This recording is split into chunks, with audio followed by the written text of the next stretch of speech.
Hello. Too long to respond. Every ingredient in a vaccine is tested. Tested for safety, tested for allergic reaction. They're all safe. Sorry.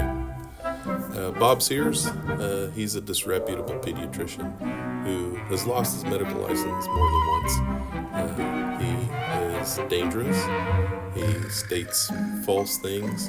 He spreads false information about practicing pediatricians who practice evidence-based medicine. Many pediatricians like myself cannot afford to say, well, if you're not going to vaccinate, I can't see you anymore because I don't know what else you're going to reject. So some pediatricians choose to continue to see patients that are misinformed, parents who are refusing vaccinations. Vaccinations are incredibly safe. They've been around for 300 years, probably longer. If you go to China, vaccines have been around 1,000 years. So there's no questioning the science. Aluminum salts are different from aluminum. I don't know how else to put it. Your spouse being a chemical engineer has nothing to do with anything. Many engineers are good at doing math and good at solving mechanical or chemical problems, but where they probably didn't get the training I did in statistics and epidemiology and how to read studies and how to recognize bad science and good science, how to look for a number needed to treat, all these things. Vaccines remain incredibly safe in terms of side effects. In 18 years, I've seen a handful of adverse reactions. And not for lack of trying. I've looked, I've tried, go out of my way to try and find people with adverse reactions, and they just don't happen. You know what does happen? Every time you take antibiotics, you get diarrhea. So people will take antibiotics for their ear infection or some other infection because they have to. It definitely has a side effect 100% of the time, but we never question that, although some people do.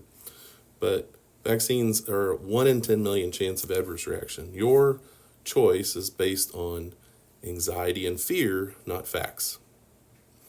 The fact that you chose to read people that vibe with what you already believe and what you already think is called confirmation bias.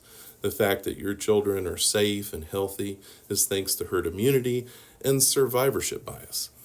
So there's so many logical fallacies and so many misinformed ideals that you're espousing. It's hard for me to encapsulate it in one response because we don't have time.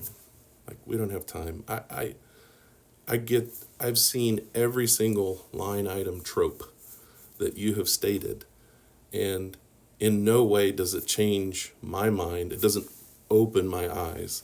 I've seen it all. I've read it all. I've grown up in the era of anti-vaccine nonsense for so long. I know every single one of your arguments.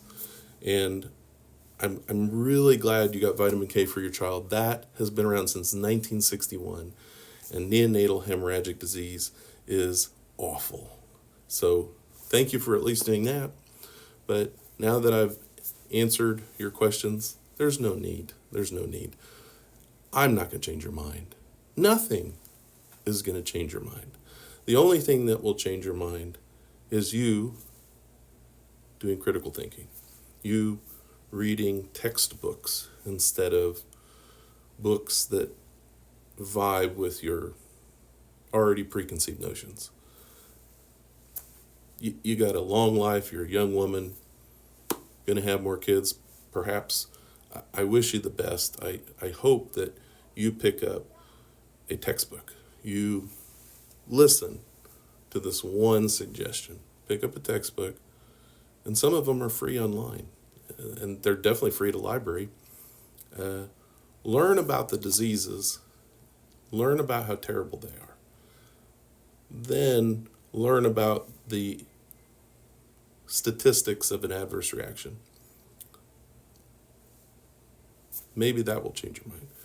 The risk of the disease causing debilitation or death, the risk of an adverse reaction, incredibly rare.